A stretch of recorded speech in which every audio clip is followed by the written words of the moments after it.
ऐसे काफ़ी बहुत सारे लोग हैं जो सोचते हैं कि हम लोग जो पैकेट जो खाते हैं फूड का पैकेट, जैसे कोई भी नमकीन का पैकेट हो या किसी चिप्स का पैकेट हो, जो पैकेट हम लोग दुकान से ख़रीदते हैं और जिस पे बहुत सारा एयर प्रेजेंट रहता है या हवा भरा जाता है जिस पैकेट में, तो ऐसे पैकेट में सब लोगों का ये मानना है कि उसमें जितना वेट लिखा रहता है उतना वेट रहता नहीं है। उससे उसके जगह वहाँ पे जो एयर रहता है, एयर ज़्यादा परिमाण में भरा दिया जाता है कि ताकि उसका वेट और भी ज़्यादा बढ़ जाए।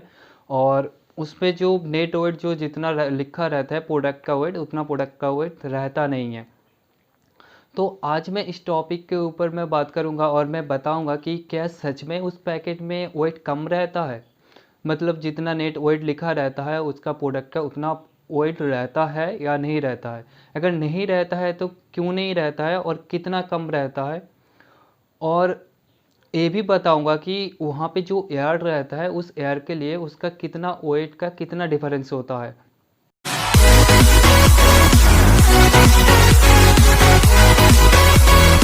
तो सबसे पहले आप लोगों को एक बात बता दूं कि कोई भी कंपनी या कोई भी फूड इंडस्ट्री आपको चाहकर भी कम वेट नहीं दे सकता। अब आप लोगों के मन में ये सवाल होगा कि क्यों क्यों कम वेट नहीं दे सकता। इसका दो रीज़न है। सबसे पहले बात तो ये है कि कोई भी कंपनी ये नहीं चाहेगा कि उसका प्रोडक्ट जो मार्केट में जाता है, कस्टमर खाता है, कस्टमर का जो बिलीव है वो बिलीव उसके ऊपर ना रहे। मतलब अगर उस पैकेट के ऊपर 14 ग्राम या 12 ग्राम कुछ भी नेट वेट लिखा रहता है और अगर वो कम वेट देता है तो आप लोग एक बार तो खरीद लोगे, एक बार खरीद के खा भी लोगे, लेकिन दूसरा बार आप उसके ऊपर ट्रस्ट नहीं करोगे और उस कंपनी का कोई भी प्रोडक्ट आप खाओगे ही नहीं। क्योंकि आप सोचोगे कि ये तो कम वेट देता है, कोई दूसरा कंपनी हमें इस पैसे में ज़्यादा वेट देगा तो हम क्यों उसका पैकेट ले और क्यों खाए। जहाँ पे 12 ग्राम लिखा रहता है और हमें 9 ग्राम 8 ग्राम दे देता है तो क्यों ले उसका प्रोडक्ट। तो सबसे पहले बात तो ये हो गया कि बिलीव। दूसरा बात ये है, इसको छोड़ के अगर कोई कंपनी ये ना सोचे कि हमें कोई फ़र्क नहीं पड़ता लोग क्या सोचते हैं या ना सोचते हैं, और वो ऐसे ही कम वेट देना स्टार्ट करता है, तो ऐसे भी वो नहीं दे सकता। क्योंकि जो एफ एस एस ए आई है, आप लोगों को पता होगा, जो लोग फूड के बारे में थोड़ा बहुत नॉलेज रखते हैं या नहीं, तो जो लोग फूड प्रोडक्ट कोई भी फूड प्रोडक्ट खाते हैं तो अगर अच्छे से आप लोग उस पाउच को या पैकेट को अच्छे से देखें तो वहाँ पे देखना एफ एस एस ए आई बोल के लिखा रहता है। कहीं ना कहीं उस पैकेट में एफ एस एस ए आई बोल के लिखा रहता है। जो एस एस ए आई है ये हमारा फूड, जितने भी फूड इंडस्ट्री है या फूड का कोई भी काम होता है, जो कुछ भी होता है उसका पूरा का पूरा सब कुछ कंट्रोल करता है एफ एस एस ए आई। उसके अंडर ही सब कुछ कंट्रोल होता है, जिसका फुल फॉर्म है food safety and standard authority of India. अगर कोई और एफ एस एस ए आई के रूल्स के हिसाब से किसी भी कंपनी कोई भी पैकेट में जितना उसका नेट वेट है उसके कम वेट नहीं दे सकता। लेकिन फिर भी ऐसा होता है कुछ कुछ टाइम कि उस पैकेट में कम वेट आ जाता है। तो अब मैं बताऊंगा कि वो जो कम वेट आता है तो वो कितना कम वेट आता है। क्योंकि बात तो यह है कि कोई कंपनी कम वेट दे ही नहीं सकता, और अगर कम वेट आ जाए मार्केट में तो वो कितना कम वेट हो सकता है कि जितना मार्केट में आ सकता है या वो दुकान मार्केट में बेच सकता है कम वेट, उसका भी एक लिमिट होता है। क्योंकि जैसे हमारा फूड प्रोडक्ट जो पैकिंग होता है वो मशीन के ऊपर ही पैकिंग होता है, और मशीन एक ऐसा चीज़ है कि वो कभी कभी ख़राब हो सकता है या कभी कभी कम ज़्यादा वेट भी कर सकता है। तो इसके लिए कुछ कुछ पैकेट में ज़्यादा वेट भी आ जाता है और कुछ कुछ पैकेट में कम वेट भी आ जाता है। तो अब मैं बताऊंगा कि अगर ज़्यादा वेट आता है या कम वेट आता है तो वो कितना वेट है जो ज़्यादा आ सकता है या कितना वेट है जो कम आ सकता है। इसका भी एक लिमिट है। जैसे कि हमारा 50 ग्राम के नीचे जो पैकेट है उसके लिए एक लिमिट है 9%। मतलब कोई भी उसका जो नेट वेट होता है, जैसे 18 ग्राम हो या 20 ग्राम या 30 ग्राम हो, उसका 9% जितना होगा उतना वेट वो कम दे सकता है एक पाउच में। उससे ज़्यादा कम नहीं दे सकता किसी भी हालत में, लेकिन उससे ज़्यादा तो दे सकता है लेकिन उससे कम नहीं दे सकता। तो अब तुम लोग ये सोचोगे कि जब वो लोग के पास ये रूल्स है कि वो कम दे सकता है 9%, तो वो तो ऐसे ही कर सकता है कि हर एक पाउच में वो 9% करके कम दे दे। तो ऐसे भी नहीं हो सकता, क्योंकि जो FSAI का जो रूल्स है वो कहता है कि आप मशीन के प्रॉब्लम हो या और कुछ प्रॉब्लम के वजह से आप इतना कम तो दे सकते हो, लेकिन जो आपका जो एवरेज वेट है, एवरेज वेट किसी भी हालत में हमारा नेट वेट से कम नहीं होना चाहिए। मतलब अगर आप एक पैकेट या 2 पैकेट में कम वेट देते हो तो ऐसे भी 2 पैकेट होना चाहिए जिस पे आप ज़्यादा वेट दोगे और उसका जो एवरेज वेट है, एवरेज वेट हमारा नेट वेट के साथ मैचिंग होना चाहिए। अगर नेट वेट हमारा एवरेज वेट के साथ मैचिंग ना हुआ तो उस प्रोडक्ट आप मार्केट में नहीं ला सकते।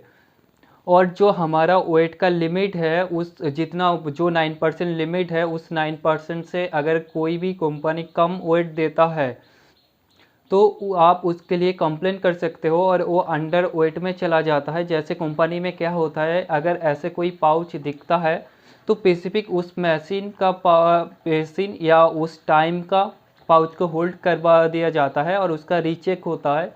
और रीचेक होने के बाद जो पाउच का वेट सही रहता है या लिमिट में रहता है उसे ही मार्केट में लाता है, और जिसका वेट कम रहता है वो पाउच फिर से फट जाता है, फटवा दिया जाता है, उसे मार्केट में नहीं लाया जाता है। तो अगर ऐसा कोई पाउच आता है मार्केट में जिसका वेट 9% से भी कम होता है, मैं यहाँ पे स्पेशली बात कर रहा हूँ 50 ग्राम से नीचे का पाउच का, तो आप लोग उसके ऊपर कंप्लेन कर सकते हो। क्योंकि जो कोई भी फूड प्रोडक्ट हो या उसके पैकेट के नीचे की तरफ एक साइड में उसका कंप्लेन करने के लिए एक वेबसाइट दिया जाता है या कॉन्टैक्ट नंबर या फेसबुक पेज या उसका ईमेल आईडी ऐसा दिया जाता है, जहाँ पे आप लोग जाके कंप्लेन कर सकते हो कि मैंने आपका प्रोडक्ट खरीद के खाया और वहाँ पे जितना वेट लिखा रहता था उतना वेट है ही नहीं, उससे हमें इतना वेट कम मिला। तो आप इसके ऊपर कंप्लेन कर सकते हो।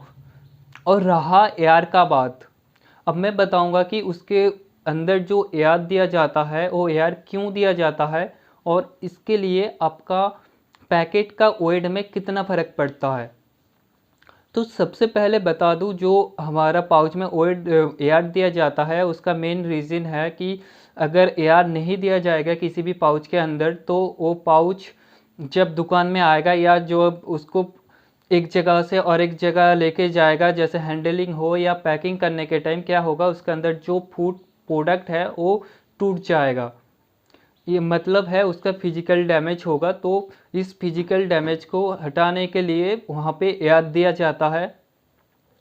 और ज़्यादातर जो पाउच है उसके अंदर जो एआर दिया जाता है वो रहता है नाइट्रोजन। ज़्यादातर पाउच में इनर गैस दिया जाता है क्योंकि इनर गैस फूड प्रोडक्ट के साथ कोई भी रिएक्शन नहीं करता। और जैसे हमारा स्नैक्स हो या नमकीन का पैकेट हो, वहाँ पे जो एआर दिया जाता है वो है नाइट्रोजन गैस। ज़्यादातर कंपनी में नाइट्रोजन ही यूज किया जाता है। तो अब मैं बताऊँ कि अब आप बोलोगे कि हाँ ठीक है, मान लिया कि नाइट्रोजन गैस है, कोई बात नहीं, लेकिन इसके लिए हमारा वेट के ऊपर कितना असर पड़ता है। अब एक बात बता दूं कि इसके आप जितना भी चाहे यार्ड दे दो एक पाउच में, उसके लिए वेट के ऊपर कोई भी असर नहीं पड़ेगा। तो आपका क्वेश्चन ये होगा कि क्यों नहीं पड़ेगा। इसका मेन रीज़न है कि जो उसके अंदर जो एयर दिया जाता है वो है नाइट्रोजन गैस, और हमारा एटमॉस्फेयर में जो गैस सबसे ज़्यादा प्रेजेंट रहता है वो भी है नाइट्रोजन गैस। तो इसके लिए क्या होता है कि हमारा एटमॉस्फेयर का प्रेशर और जो पाउच का अंदर जो हवा रहता है उसका जो प्रेशर होता है वो दोनों प्रेशर सेम होता है। और जब प्रेशर सेम होता है तब उसके लिए कोई भी असर नहीं पड़ता है हमारा वेट में। अगर प्रेशर कम ज़्यादा हो जाता, मतलब यहाँ पे नाइट्रोजन गैस के जगह कोई दूसरा गैस भर दिया जाता, जैसे कार्बन डाइऑक्साइड हो या कोई और गैस भर दिया जाता, तो यहाँ पे वेट के ऊपर बहुत ज़्यादा इशू आता। या आपको ऐसे भी लगता है कि कभी कभी पाउच देख तो कि अचानक से फूल रहा है या कहीं भी अचानक से कम हो रहा है हवा, तो ऐसे होता। लेकिन यहाँ पे कुछ भी नहीं होता क्योंकि उस पर जो एयर रहता है वो नाइट्रोजन गैस रहता है और उसका प्रेशर सही रहता है। तो वेट का इशू तब आएगा जब आप उस पैकेट को जो यहाँ का एटमॉस्फेयर से लेके कोई और जगह पे लेके जाओ जहाँ पे एटमॉस्फेयर में नाइट्रोजन गैस का परसेंटेज कम होता है या ज़्यादा होता है, तो उस जगह पे ओएड का इशू आएगा। लेकिन हमारा ऐसे नॉर्मल जगह पे या नॉर्मल एटमॉस्फेयर पे ओएड में कोई भी इशू नहीं आएगा। अगर ऐसा होता तो तुम भी सोचो कि तुम्हारा जो ओएड है, आप जब आपका ओएड करते हो आपके ऊपर भी तो कितना सारा एटमॉस्फेयर में एयर है, तो आपका भी तो ओएड के ऊपर फ़र्क पड़ता ना, नहीं पड़ता है ना, क्योंकि जो एटमॉस्फेयर में एयर है वो उसका प्रेशर हर जगह पे समान है। तो ऐसे भी हमारा पाउच में सेम होता है और उसमें कोई भी असर नहीं पड़ता। मैं हूँ राजेश और आप देख रहे थे मेरा चैनल एंथुसियास्टिक फूड टीमर। तो ऐसे ही नए नए कंटेंट पाने के लिए या फूड के ऊपर नए नए वीडियो पाने के लिए मेरे चैनल को सब्सक्राइब कीजिए और मेरे साथ बने रहिए।